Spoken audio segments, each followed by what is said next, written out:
porta a porta contra el mosquit tigre. Uno de los lugares donde extremamos la prevención frente al mosquito tigre con visitas periódicas para ver su situación son las masas naturalizadas de agua o balsas o fuentes ornamentales que hay en la ciudad de Valencia. Aquí tenemos un ejemplo seminaturalizada, con vegetación, pero por tanto también coincidiendo con las características que requieren los mosquitos para desarrollarse en estas láminas de agua. Esto que vemos aquí es la última fase antes de salir adulto. En apenas 24 horas de aquí saldrá un mosquito adulto.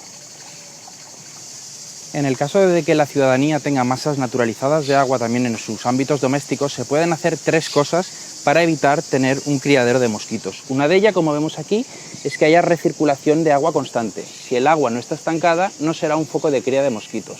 Otra opción sería mantener una cloración constante de esta lámina de agua para que tampoco proliferen allí los mosquitos.